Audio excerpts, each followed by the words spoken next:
ya taifa na mkoa mliopo nasi hapa, pamoja na viongozi wa vyama vya siasa mliopo nasi hapa, Mheshimiwa Balozi Dr. Moses Kusiluka, Katibu Mkuu Kiongozi, waheshimiwa mawaziri na manaibu mawaziri, waheshimiwa makatibu wakuu na manaibu makatibu wakuu, wakuu wa vyombo vya ulinzi na usalama, Mheshimiwa Albert Chalamila, mkuu wa mkoa wa Dar es Salaam, pamoja na wakuu wa mikoa wengine mliopo nasi hapa, Mheshimiwa Mohamed Chande Othman, Jaji Mkuu mstaafu na mwenyekiti wa tume, pamoja na makamishna wa tume na sekretarieti ya tume hii, waheshimiwa mabalozi na wakilishi wa mashirika ya kimataifa mliopo nasi, viongozi wa taasisi mbalimbali za serikali na sekta binafsi, waheshimiwa viongozi wetu wa dini, ndugu wanahabari, wageni wote waalikwa, mabibi na mabwana, Jamhuri ya Muungano wa Tanzania, kazi na utu. Waheshimiwa viongozi na ndugu wananchi, si sote tuliokusanyika hapa na Watanzania wote hatuna budi kuungana kwa pamoja kumshukuru Mwenyezi Mungu kwa kutujalia uhai na siha njema na kutuwezesha kushuhudia tukio hili la leo kwa mustakabali wa taifa letu. Ni tukio muhimu kwa kuwa sote tulilisubiri ili tuelewe uhalisia wa matukio ya Oktoba 25 na mwelekeo wetu kama taifa. Ndugu wananchi, niliunda tume hii kama ilivyo kawaida ya taifa letu kuunda vyombo vya uchunguzi yanapotokea mambo mahsusi yanayohitaji kuangaliwa kwa kina.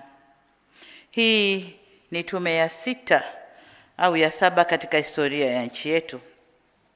Katika awamu ya pili iliundwa tume ya uchunguzi wa vurugu na vifo katika kiwanda cha sukari Kilombero ya mwaka 1986 iliyoongozwa na Jaji Buxton David Chipeta. Awamu ya 3 tume ya uchunguzi wa kifo cha Luteni Jenerali Imran Kombe ya mwaka 1996 iliyoongozwa na Jaji Barnabas Samata. Tume ya uchunguzi wa tafrani baada ya uchaguzi kisiwani Pemba mwaka 2001 iliyoongozwa na Jaji Brigedia Jenerali Hashim Mbita, na baadaye mimi mwenyewe nikawa mjumbe kwenye kamati ya reconciliation ya tukio lile. Awamu ya 4 tume ya uchunguzi wa mauaji wa wafanyabiashara wa madini yaliyofanywa na polisi wa mwaka 2006 iliyoongozwa na Jaji Kipenka Musa. Tume ya uchunguzi ya uvunjifu wa haki za binadamu na vifo wakati wa operesheni ya wafugaji kutoka bonde la Ihefu na changamoto zake ya mwaka 2007 iliyoongozwa na Jaji Othman Chande, huyu tuliyemtumia tume hizi. Tume zote hizi matokeo yake hayakuwa bayana, lakini awamu ya 6 kama mnavyojua tuliunda tume ya kuangalia mfumo wa haki za jinai na haki za wananchi, mwenendo kesi za jinai na haki za wananchi, lakini pia tume hii ambayo imechunguza matukio ya vurugu kabla na baada ya uchaguzi mkuu uliofanyika tarehe 29 Oktoba 2025 ya Jaji Othman Chande, na tume hii tulitangaza bayana na leo imetupa matokeo ya uchunguzi bayana. Ndugu zangu, kwa muktadha huo nitumie fursa hii kukupongeza sana Jaji Mkuu mstaafu Mheshimiwa Mohamed Chande Othman, makamishna pamoja na sekretarieti ya tume kwa kazi kubwa mlioifanya kwa juhudi, weledi na uzalendo mkubwa. Mmefanya kazi katika mazingira magumu, mmeweza kuvivuka vihunzi vyote na kudhihirisha uwezo wa nchi yetu kushughulikia changamoto zake wenyewe. Tena kwa kutumia methodolojia na viwango vya kimataifa. Aidha, naungana na mwenyekiti wa tume katika kuwashukuru sana wananchi waathirika wa matukio ya Oktoba 2025 sambamba na wakilishi wa makundi maalum na asasi za kiraia, viongozi wa serikali waliopo kazini na wastaafu na viongozi wa vyama vya siasa waliojitokeza mbele ya tume. Ushirikiano wenu kwa tume umedhihirisha utayari wenu kushiriki safari hii ya kutibu majeraha yaliyotusibu au yaliyolisibu taifa letu. Vile vile, naishukuru jumuiya ya kimataifa na nchi marafiki kwa kuonesha kusikitishwa na changamoto hii kubwa katika historia ya Jamhuri ya Muungano wa Tanzania. Katibu Mkuu wa Umoja wa Mataifa alimtuma mjumbe maalum Mheshimiwa Balozi Parfait Onanga Anyanga.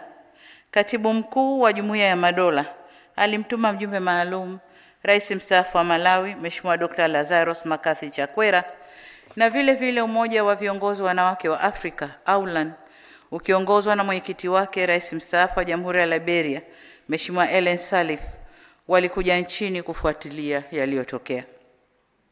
Wote hao tumefanya nao mazungumzo na mashauriano yenye kulinda na kujenga hadhi ya nchi yetu. Wote wametuhakikishia utayari wao wa kushirikiana nasi katika hatua yoyote ambayo tutaona tunahitaji msaada na ushirikiano zaidi. Na washukuru pia wadau wote waliokubali kukutana na wajumbe hao maalum, wakiwemo viongozi wa vyama vya siasa. Kwa upande mwingine, wapo waliotumia matokeo ya Oktoba 2025 kutusimanga na kutunyoshea vidole. Hatukushangaa sana kwa sababu mitazamo ya wanadamu haifanani, na kulikuwa na upotoshaji mkubwa wa habari za tukio lilo uliofanywa na vyombo vya habari hususan vya nje ya nchi na vya kimataifa. Kwa desturi ya waungwana, linapotokea jambo la hasara na kuumiza mioyo, matarajio ni kufarijiwa badala ya kuzodolewa. Kwa vyovyote vile, walioumizwa na tukio lile ni sisi wa Tanzania. Ni sisi tuliopoteza watoto wetu. Ni sisi tuliopoteza ndugu zetu, jamaa na marafiki zetu. Kwa hali yoyote ile, walioathirika ni wa Tanzania kwa ujumla wetu. Haiwezekani mtu mwingine asiye Mtanzania awe na uchungu zaidi kuliko sisi wa Tanzania. Haiwezekani. Lau kungekuwa na uwezekano, tunatamani siku zirudi nyuma. Yaliyotokea Oktoba 2025 yawe hayakutokea, na historia ijiandike upya ili tuweze kufuta doa tuliloingia. Hata baba wa taifa hayati Mwalimu Julius Kambarage Nyerere amewahi kusema katika moja ya hotuba zake kuwa wakati tunapata uhuru, tulichoachiwa na wakoloni halikuwa taifa bali mkusanyiko wa makabila. Lakini kwa dhamira na utashi wa waasisi wetu, waliamua kujenga taifa moja imara lisiloendeshwa kwa misingi ya kidini, kikabila au hadhi ya mtu, na ambapo lugha yetu adhimu ya Kiswahili inatumika kama nyenzo ya kutuunganisha pamoja na kudumisha na kuimarisha utaifa wetu. Mwaka 1991 pale Mwalimu Nyerere alipojitokeza mbele ya Watanzania kujenga hoja ya taifa kuingia kwenye mfumo wa vyama vingi vya siasa, lengo lake lilikuwa kuweka mazingira ya kupambanisha fikra na si kuleta vurugu. Pamoja na hayo, kipekee kabisa narudia kuwashukuru sana wananchi kwa kutoendeleza vitendo vya uvunjifu wa amani licha ya hamasa zilizokuwa zinafanywa hususan kupitia mitandao ya kijamii. Nawashukuru tena kwa utulivu wenu na imani yenu kwa serikali wakati tukisubiri taarifa hii ya tume. Asanteni sana wa Tanzania. Ndugu zangu wa Tanzania, Jamhuri ya Muungano wa Tanzania haikutokea kwa bahati, bali ilijengwa na waasisi wetu kwa maono na matendo yao. Na kama ilijengwa, ni wazi ipo misingi iliyoifanya nchi hii yenye zaidi ya makabila 126 kusimama kama taifa moja lenye mshikamano.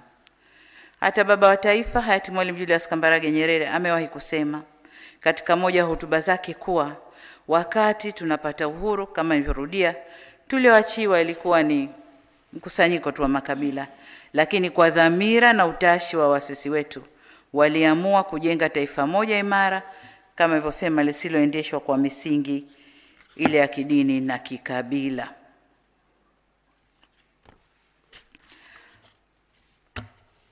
Ndugu viongozi na ndugu wananchi, hayati Kwame Nkrumah alipozungumzia umajumui wa Afrika, mara nyingi alisema, ukitaka kumla tembo lazima mkate vipande vipande, akimaanisha haiwezekani kuinyonya Afrika ikiwa imeungana. Kwa bahati mbaya, ndoto yake ya kujenga taifa moja la Afrika, yani the United States of Africa, haikutimia hadi leo. Afrika ingali vipande vipande na bado haijajikomboa kiuchumi. Hapana shaka falsafa hii inazihusu pia nchi moja moja, kwamba nchi ikiwa na umoja na mshikamano itakuwa vigumu kuinyonya na kuitawala kisiasa au kiuchumi. Mataifa mengi yenye rasilimali nyingi yamehujumiwa na kuingizwa kwenye migogoro ili kurahisisha uvunaji wa rasilimali zilizomo kwenye nchi hizo. Na kwa hakika moja ya sababu kubwa ya umaskini wa Afrika ni migogoro ya vita vya wenyewe kwa wenyewe, ambayo ukifuatilia kwa karibu, wapiganisha yupo nje na anaendelea kufaidika na rasilimali za nchi hiyo. Ndugu zangu wa Tanzania, umoja ni nguvu na utengano ni udhaifu. Niwaombe sana tuendelee kuimarisha umoja na mshikamano wetu, ili tusitoe nafasi ya kuvurugwa na maadui wa nchi yetu. Waheshimiwa viongozi na Watanzania wenzangu, katika nukta hii ninaelekea sasa kuzungumzia matokeo ya Oktoba 29, 2025. Tutakuwa tunajidanganya tusiposema ukweli kuwa yaliyotokea wakati ule yalitikisa taifa letu. Kwa kweli yalitutikisa. Waswahili tunasema kupotea njia ndio kujua njia. Tumegusa kala moto na tumejifunza. Tume imetueleza kwamba uchunguzi umebaini kuwa ghasia zilizotokea zilipangwa, ziliratibiwa, zilifadhiliwa na kutekelezwa na watu wenye mafunzo na vitendea kazi vya kufanyia uhalifu na uharibifu. Hali kadhalika imebaini kuwa malengo ya wahusika hao yalikuwa ni kuvuruga uchaguzi na kutengeneza ombwe la uongozi ili nchi isitawalike. Na ndio maana ghasia zilianza siku ya uchaguzi. Ili kutimiza azma hiyo, tumeelezwa kuwa wahusika walilenga miundombinu muhimu na kuvuruga mfumo wa huduma za jamii ili kuathiri uchumi na kuidhoofisha serikali. Wataalamu wa sayansi za siasa mliopo hapa nasi na yoyote mwenye uelewa masuala ya uongozi wa nchi, mnaweza kutafakari nini kingetokea endapo malengo ya wahusika wa ghasia au vurugu zile yangefanikiwa. Bila shaka jitihada za vyombo kudhibiti ghasia na vurugu zile ndio imefanya Tanzania iwe leo ilivyo. Vinginevyo tungekuwa tunazungumza hadithi nyingine. Lakini hapa mwenyekiti, haimaanishi kuwa kwa wale ambao tutabaini wamekiuka sheria na taratibu za kazi zao kwamba hatutawajibisha, tutawajibishana. Waheshimiwa viongozi na Watanzania wenzangu, kufuatia ghasia zile, kumekuwa na taarifa nyingi zilizotolewa bila usahihi. Makundi mbalimbali na baadhi ya watu mmoja walikuwa wakitoa takwimu za vifo na walioathirika bila ya kuwa na uhakika. Takwimu hizo ama zilikusudia kufifisha au kuzidisha, kutia chumvi kiwango cha madhara yaliyotokea. Wazee wetu walisema, kweli kidhihiri uongo hujitenga. Leo tumepokea takwimu zilizochambuliwa vizuri na tume hii.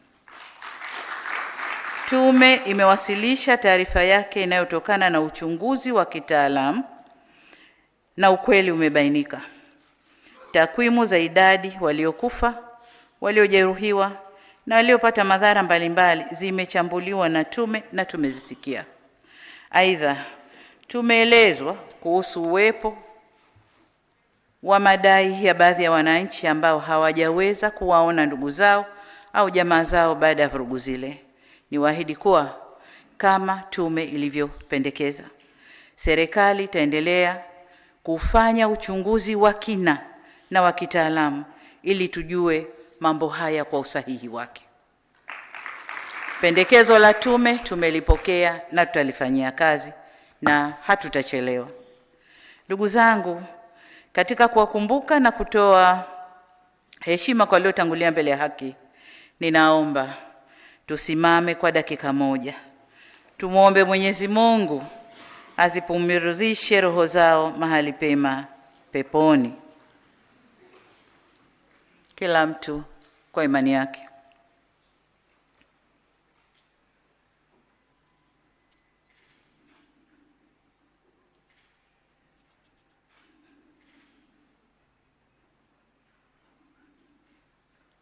Amen.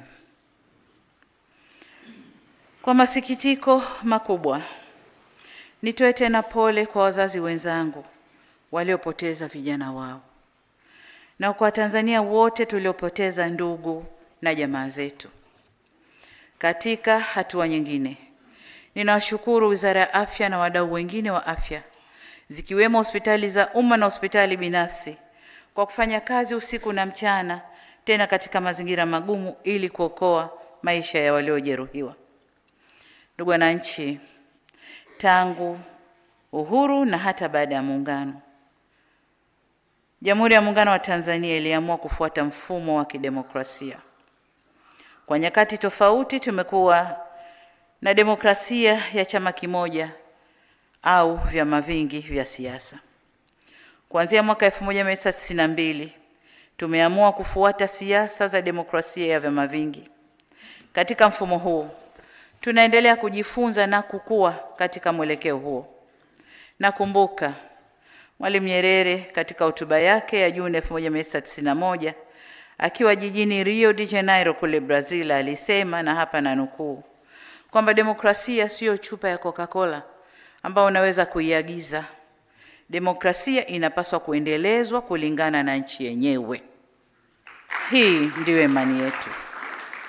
Mwisho wa kunukuu.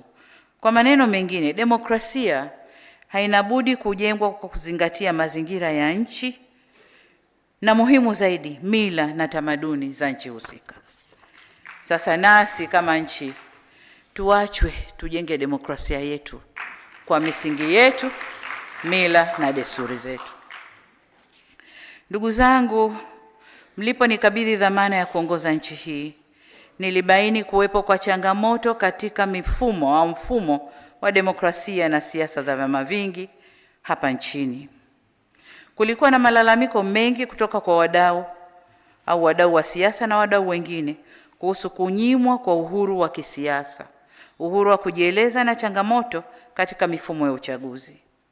Kupitia falsafa ya R4, yani maridhiano, ustahimilivu, mabadiliko na kujenga upya, R4 kwa Kiingereza, nilichukua hatua kadhaa ikiwemo kuundwa kwa kikosi kazi cha kushughulikia masuala ya kidemokrasia ya vyama vingi vya siasa nchini, kufanya majadiliano na wadau wa siasa yaliyosababisha kufanyika kwa marekebisho ya sheria kadhaa zinazohusu chaguzi zetu, lakini pia zinazohusu vyama vyetu vya siasa na msajili wa vyama hivyo.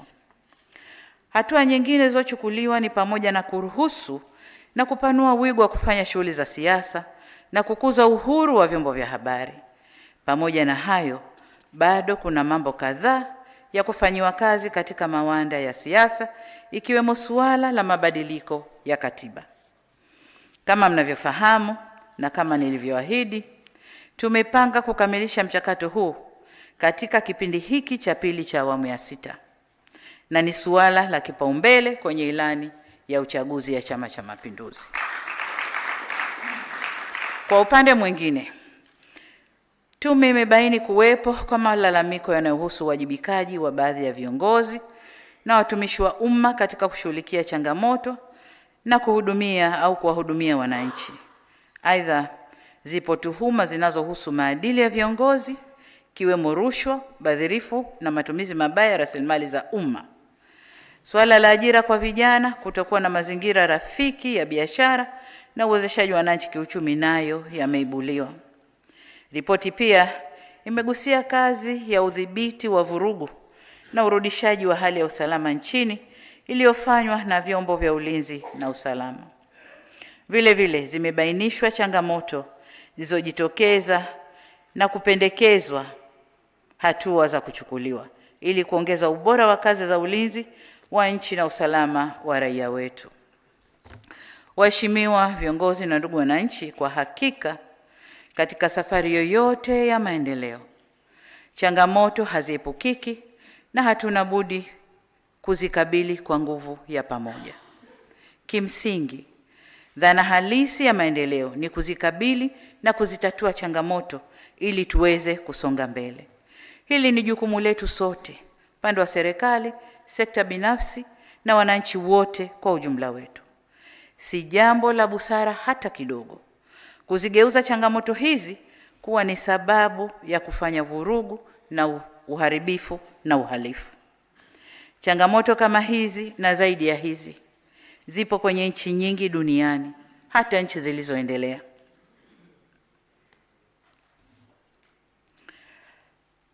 Lakini vile vile changamoto za aina hizi ziko katika nchi zinazotuzunguka, lakini wananchi wao hawajazitumia kama sababu ya kuharibu miundombinu na kudunisha chumi zao au kuzifanya chumi zao kuwa duni. Ni ukweli pia kwamba yaliyotokea Oktoba 2025 hayakuondosha wala kupunguza changamoto zetu. Vurugu zimefanyika, vurugu zile na ghasia zile hazikuondosha changamoto zetu, bali zimeongeza changamoto. Na kama nilivyoeleza hapo awali, kama ghasia zile zisingedhibitiwa, nchi ingepata athari kubwa zaidi na ingetuchukua miaka mingi kuinuka tena.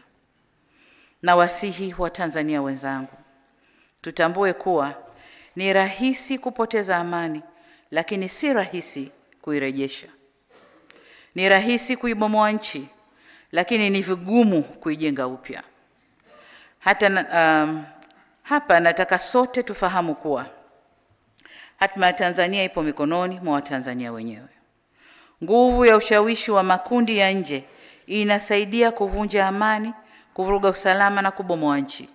Lakini kurudisha amani na usalama na kuijenga upya nchi yetu hufanyika kwa misaada yenye masharti magumu ya kisiasa, kiuchumi na kibiashara. Kwa hiyo tuwe makini kwamba Watanzania ndio wajenga Tanzania yetu. Tunapoibomoa hatuna mjomba wa kutusaidia. Tutapata mikopo yenye masharti ya kiuchumi na kisiasa ili tuweze kujenga upya. Lakini wakati wa kubomoa tunaweza tukapata msaada kirahisi kabisa. Hivyo basi, mambo haya magumu na hatari tuliyoyapitia yatupe funzo ili tuendelee kwenye mwelekeo sahihi. Ipo nukuu maarufu ya hayati Nelson Mandela inayosema, "It is in the character of growth that we should learn from both pleasant and unpleasant experiences." Ikimaanisha ili tuweze kukua hatuna budi kujifunza tokana na matukio yanayofurahisha na yasiyofurahisha pia. Nasi tumejifunza kutokana na mapito haya magumu na tushirikiane ili tuweze kuimarika zaidi. Waheshimiwa viongozi na ndugu wananchi, tumesikia masuala yaliyobainishwa na tume pamoja na mapendekezo kwa muhtasari, lakini mmeshuhudia ripoti niliyokabidhiwa na mavitabu yale yaliyoko pale. Hii ni ripoti ya rais.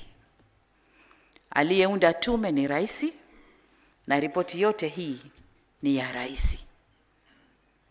Kwa hiyo Wasitokee watu wengine wakadai ownership ya ripoti hii. Ni ripoti ya rais. Nilisema tume za huko nyuma zilikuwa zinabanwa kimya kimya. Mimi nimeamua tuambizane, lakini ripoti ni mali ya rais. Tumepokea, nataka niwahakikishie tume kwamba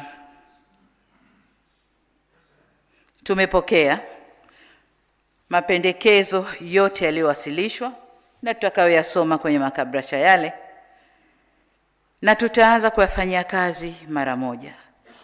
Katika hatua hii nitoe wito kwa Watanzania wenzangu, tuungane kwa pamoja kulirejesha taifa letu kwenye misingi yake. Na katika kuakisi mapendekezo ya taarifa ya tume, serikali itachukua hatua za haraka zifuatazo. Kwanza, katika muda mfupi ujao itaundwa tume ya maridhiano, lakini kwanza tutakwenda mapendekezo ya tume kufanya upelelezi wa kina wa yale ambayo tume wameyabainisha. Lakini katika muda mfupi ujao tutaunda tume ya maridhiano ikijumuisha wadau wote muhimu itakayosimamia na kuongoza majadiliano na maridhiano ili kuziba mianya na migawanyiko iliyopo na kurejesha umoja na mshikamano wa kitaifa. Naomba nikumbushe kuwa nia ya kuwa na tume ya maridhiano ilikuwepo hata kabla matukio ya Oktoba 25, na ni moja ya ahadi zangu nilizoziahidi kutekeleza ndani ya siku 100 za kwanza. Hata hivyo, kwa bahati mbaya, ghasia zilizotokea Oktoba 25 zimechelewesha utekelezaji wa ahadi hiyo, kwa kuwa hata hadidu za rejea za tume ile ambazo nilitayarisha sasa zitapaswa kubadilika kuendana na mazingira yaliyopo sasa. La pili tutakalofanya ni baada ya tume ya maridhiano kuwasilisha ripoti yake, maoni na mapendekezo yatakayowasilishwa ndio yatakayoelekeza au yatakayoelekezwa kwenye mchakato wa kurekebisha katiba ya nchi.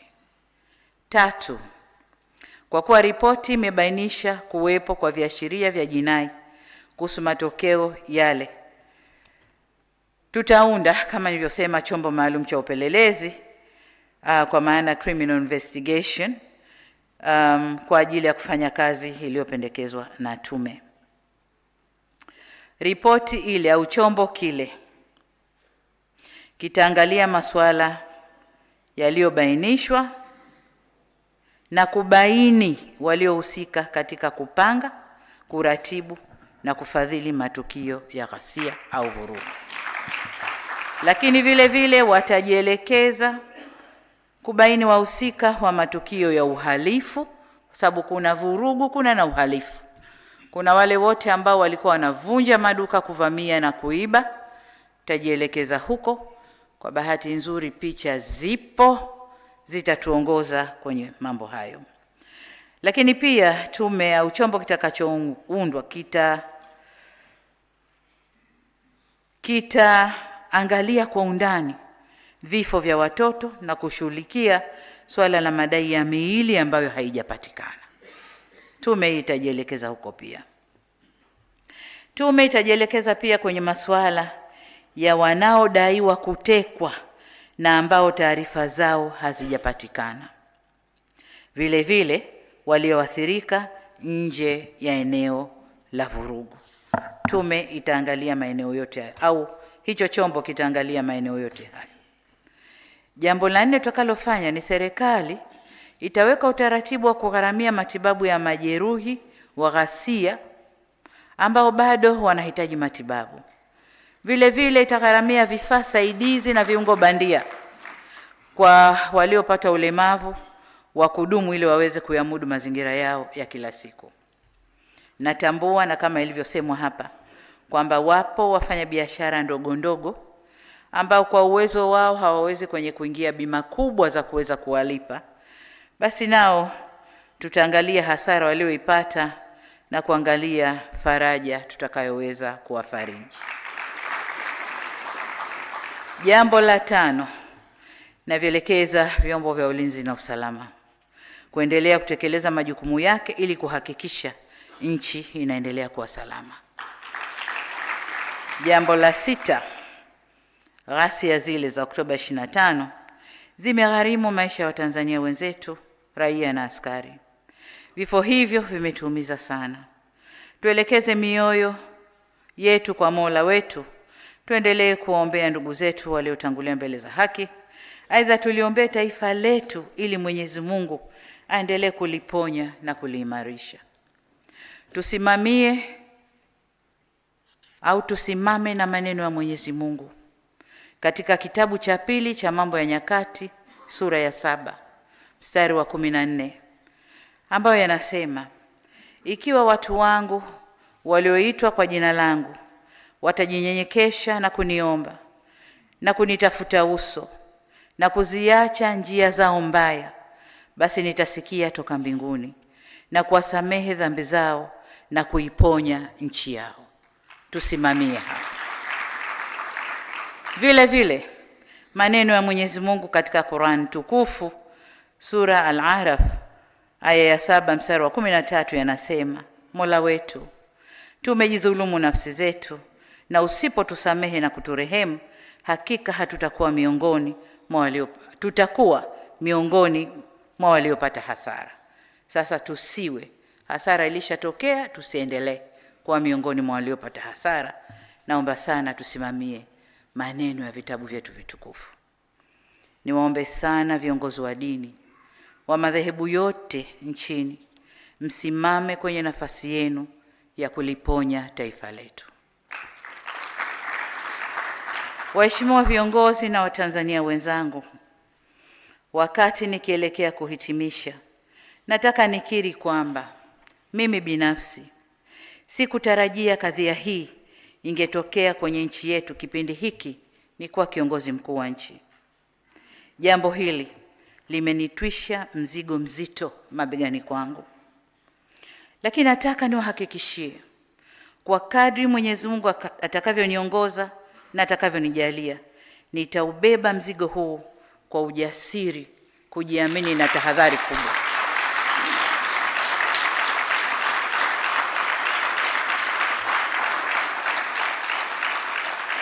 Naomba nirudie hapo. Kadri Mwenyezi Mungu atakavyoniongoza na kunijalia, nitaubeba mzigo huo